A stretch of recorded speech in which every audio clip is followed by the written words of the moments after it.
il est bon que les Camerounais soient dans la revendication de ce qui va dans le sens des intérêts du pays et qu'au final, lorsque je pense que la confrontation, bien sûr, les discussions auront atteint le niveau qui convient, eh bien que l'humilité ramène les autres à faire ce que nos frères sud-africains ont accompli, à savoir autour de Issa Tiroma, Bakary n'a pas été une dynamique véritablement des candidats de l'opposition, mais plutôt une dynamique qui a été suscitée de manière, on va dire, presque informelle, afin que cette candidature ait, heureusement, ce niveau de poids qu'elle a quand même pu avoir malgré tout. Mais elle aurait évidemment pu se structurer de bien meilleure manière si elle avait été plus solidaire en réalité.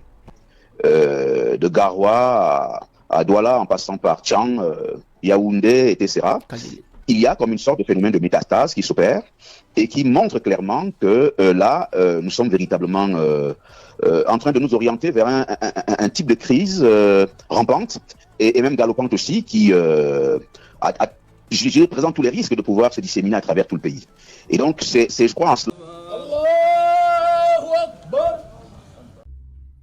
Bonjour, le professeur Olivier Billet se prononçait à Balafon.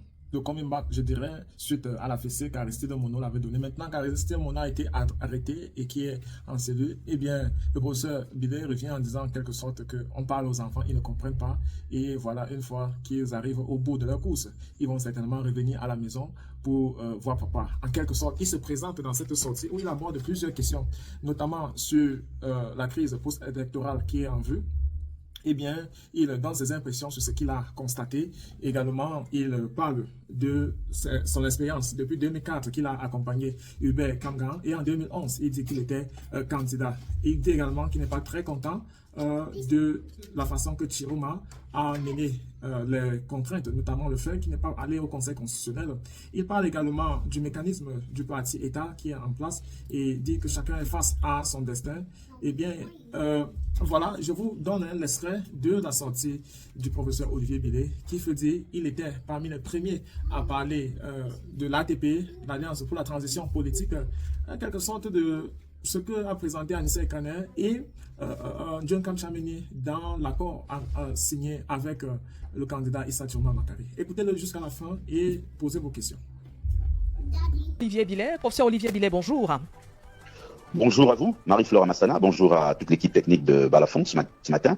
Je salue évidemment vos millions d'auditeurs à travers, et de téléspectateurs aussi par ailleurs, à travers le monde entier, à travers nos 10 régions du Cameroun et nos 58 départements. Et je salue naturellement mon frère et ami, mon petit frère et ami Cyril Bojiko, l'excellent directeur de votre média. Vous avez publié une tribune cette nuit, professeur Olivier Billet. Vous parlez d'une crise post-électorale particulièrement grave. Qu'est-ce qui rend cette situation plus préoccupante que les crises précédentes au Cameroun? Alors écoutez, la gravité de la crise actuelle vient précisément de ce qu'elle vient s'additionner aux précédentes.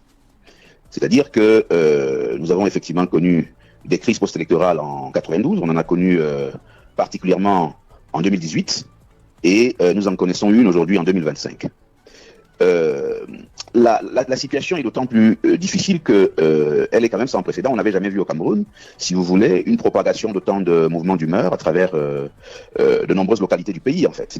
De Garoua à Douala, en passant par Tchang, Yaoundé, etc.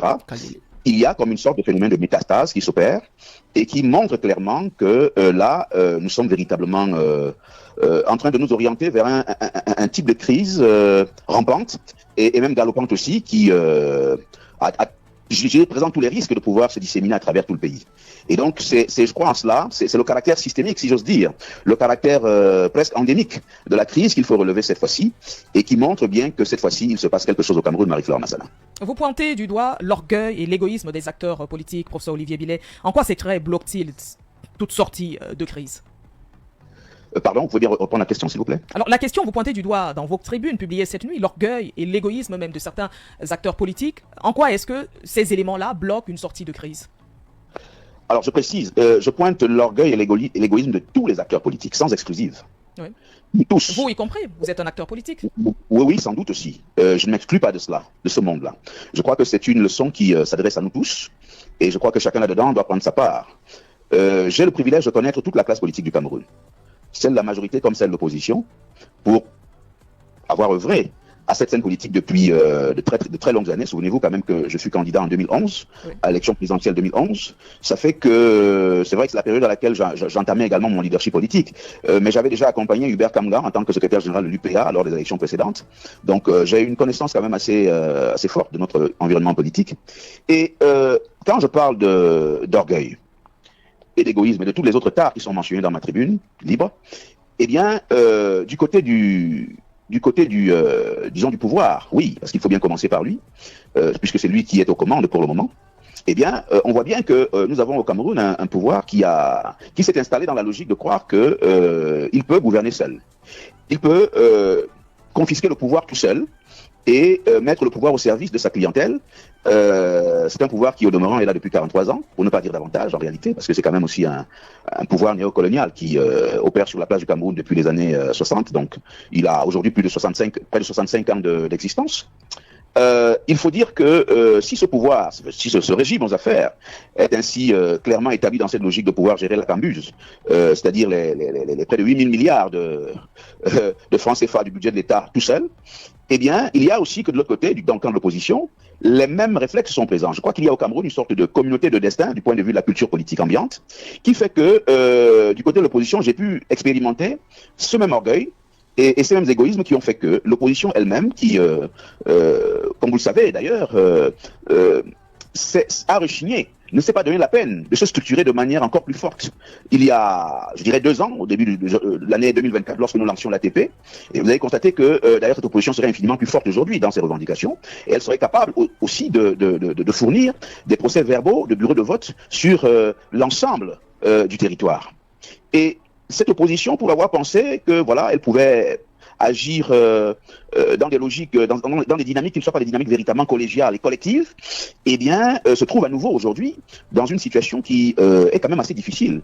Vous avez bien vu que elle a refusé de se rendre au Conseil constitutionnel pour faire prévaloir son droit, sans doute parce que elle n'avait peut-être pas tous les éléments nécessaires pour cela, et peut-être parce qu'elle s'est dit aussi, c'est vrai que le Conseil constitutionnel du Cameroun ne connaît qu'une seule phase, l'irrecevabilité ou la non-recevabilité des requêtes de l'opposition, mais il est clair que il y a beaucoup de facteurs, de phénomènes qui ont travaillé cette opposition, et chacun a pu voir que même la dynamique autour de Issa Tiroma, Bakary, n'a pas été une dynamique véritablement des candidats de l'opposition, mais plutôt une dynamique qui a été suscitée de manière, on va dire, presque informelle, afin que cette candidature ait, heureusement, ce niveau de poids qu'elle a quand même pu avoir malgré tout. Mais elle aurait évidemment pu se structurer de bien meilleure manière si elle avait été plus solidaire en réalité. Et à ce moment, vous proposez un gouvernement de transition, d'union nationale et de salut public. Vous parlez de 2 à 3 ans de transition. Comment convaincre toutes les parties, selon vous, professeur Olivier Billet, y compris le pouvoir en place, d'accepter une telle idée, une idée de transition? Écoutez, Marie-Flore Massana... Alors que nous n'avons même pas encore les résultats de l'élection présidentielle. Vous proposez déjà un gouvernement de transition? Nous sommes au Cameroun, comme vous le savez. Oui. Et je l'ai dit dans ma tribune, il n'y a pas de possibilité de surprise relativement à ce que déclarera le Conseil constitutionnel lundi. Je crois qu'il faut baigner dans une naïveté extrême pour penser qu'il pourrait en être autrement. En réalité, ce que les Camerounais devraient savoir, c'est que nous sommes très loin du statut d'état de droit. Nous sommes un État qui est encore dans les dynamiques de ce que les conseillers français avaient mis sur pied lorsqu'ils avaient suscité le processus de démocratisation. Comment on va dire ça? Circonstances dans lesquelles il avait été dit aux dirigeants africains de l'époque, ne vous inquiétez pas, nous allons mettre en place un ensemble de mécanismes qui vont vous permettre de durer.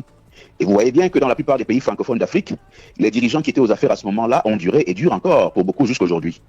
Ça, c'est précisément parce que les mécaniques qui avaient été savamment mis sur pied étaient des mécanismes de ce que j'appelle parti-État de facto, qui, en principe, prévoyaient un ensemble de digues permettant que, en cas d'élection, évidemment, les pouvoirs politiques africains avaient la possibilité, jusqu'au Conseil constitutionnel, jusqu'aux instances les plus élevées, n'est-ce pas, de pouvoir proclamer la victoire de ceux qui étaient en possession des commandes du pouvoir. Quand vous savez que le processus commence à partir ou plutôt le retocage des élections peut se faire à partir des instances communales jusqu'au départemental, en passant par la Commission nationale. L'instance nationale, voilà, de recensement des votes, etc. Elle dispose, et même avant cela, avant même les élections, j'ai envie de vous dire, et c'est peut-être ce que beaucoup ne comprennent toujours pas au Cameroun, c'est que, en fait, c'est d'abord la mécanique institutionnelle, c'est d'abord la mécanique du parti-État en tant que système, qui représente, si vous voulez, le verrou de base qui permet d'orchestrer l'impossibilité de pouvoir accomplir une victoire électorale, un jeu politique équilibré et équitable entre les acteurs au Cameroun. Et c'est bien la raison pour laquelle j'ai eu l'occasion de dire à tous les acteurs de l'opposition, y compris à ceux qui s'étaient bouchés les oreilles à l'époque et n'avaient pas voulu s'ouvrir à ces propositions que j'avais commencé à faire, à évoquer d'ailleurs chez vous en 2020, vous vous en souvenez, oui. Marie-Flore.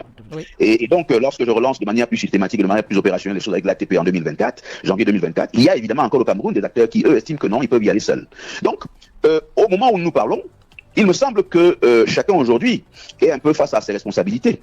Chacun aujourd'hui est un peu comme cet enfant qui a passé le temps à transgresser les consignes que le parent lui avait données, de ne pas faire ceci, de ne pas faire ça. L'enfant, après avoir transgressé cela, se retrouve donc, il rencontre donc les rigueurs et les affres des conséquences de ses actes, et puis il revient chez le parent pleurnicher, se lamenter, etc., etc. Mais le parent, qu'est-ce qu'il peut faire à partir de ce moment-là? Il ne peut que dire à l'enfant que je t'avais prévenu. Et donc, moi, je suis là, un peu comme une sorte de vigie, comme une sorte de séparateur de la crise et du conflit qui prévalent déjà sur la place du Cameroun. Pour dire à chacun, et en particulier à ceux qui ont les rênes de l'État, eh bien, telles que les choses sont parties là, mes chers amis, je crois que la proposition que je vous ai faite il y a longtemps, et au sujet de laquelle vous avez bouché les oreilles, eh bien, je crois qu'il est peut-être temps de lui accorder l'attention qu'elle mérite. Parlant justement de cette proposition, professeur Olivier Billet, comment garantir que cette transition ne devienne pas un simple prolongement du régime actuel sous une autre forme? Qu'est-ce qui est contenu même dans ce gouvernement de transition? Qui pourrait le piloter? Comment pourrait-il être structuré? Bah écoutez, évidemment, tout devrait partir de ce que vous avez appelé le pilotage. Le pilote de cette transition devrait, selon la proposition très concrète que je fais, parce qu'en réalité, Marie-Flore Massana, il n'y a pas d'autre solution. Soit le régime reprend son pouvoir sereinement et la vie des Camerounais est pourrie pendant encore un septennat, étant entendu que, bien sûr, comme chacun le sait, les forces de défense et de sécurité seront encore mises à contribution, parfois même à leur corps défendant, pour soi-disant défendre la sécurité de l'État. Eh bien, je dis simplement que le pilote, c'est précisément là que ça se joue. C'est que il s'agit, dans ma proposition, d'orchestrer, si vous voulez, une dynamique qui veuille que, eh bien, le laboureur, le chef de l'État actuel, se mette dans une position un peu je dirais, une position honorifique, si j'ose dire, dans une position véritablement de quelqu'un qui fait le choix, en humilité, de se mettre de côté, pour permettre que, eh bien, un acteur aux commandes, n'est-ce pas, de cette transition-là, avec évidemment tous les leviers et tous les pouvoirs, un peu comme, souvenez-vous, hein, le Joseph de Pharaon en Égypte, eh bien, qu'il dispose de tous les pouvoirs pour véritablement, je dirais, opérer un casting d'acteurs, des acteurs qui pourront donc conduire cette transition. Et ce casting-là pourrait même se faire, c'est une possibilité, avec des acteurs de la technostructure camerounaise, des technocrates tout simplement. Ça pourrait ne pas être des hommes politiques, ça pourrait être un mélange entre hommes politiques et société civile. Ça pourrait être, il y a beaucoup de scénarios possibles qu'il faudra simplement que cet acteur soit capable de vendre au pays. Mais je pense que il faudra pas que ce soit seulement des politiques, parce que les politiques, nous savons comment, quelle est un peu leur mentalité au Cameroun. Et donc, à partir de ce moment-là, ma conviction est que un acteur qui soit, si vous voulez, en quelque sorte, qui soit décollé, qui soit dans une sorte de neutralité relative par rapport à l'environnement anxiogène, l'environnement politique anxiogène et conflictuel actuel, eh bien que cet acteur véritablement soit doté des pleins pouvoirs pour pouvoir conduire cette transition, recruter le personnel gouvernemental qui devra la mener, tenir le pays pendant cette période, mais agir en sorte que, eh bien, les assises publiques qui se tiendront, la discussion publique, les délibérations collectives et nationales qui auront lieu, eh bien, soient faites pas seulement par un camp politique, parce que c'est ça que je voulais également mettre en évidence. Il ne faut pas que l'égoïsme des uns prime et que chacun ait l'humilité de comprendre que le Cameroun appartient à tous ses enfants. Nous avons besoin d'un Cameroun où un réaménagement de notre superstructure institutionnelle, politique et électorale s'accomplisse, en sorte que ce ne soit pas, que les gens ne le fassent pas à leur avantage. Parce que si c'est un camp qui le fait seul, il aura beau jeu de vouloir mettre tous les dispositifs à son avantage. On se souvient de cette parole de Barack Obama qui avait raison de dire que l'Afrique a besoin davantage d'institutions fortes.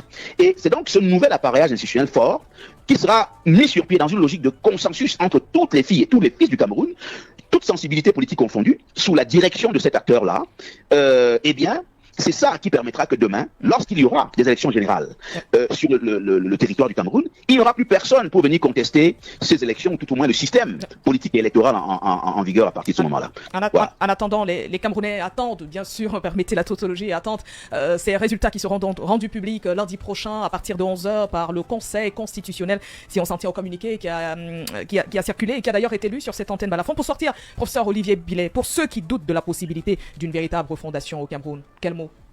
Quel message? écoutez, je leur dis simplement que la refondation reste possible.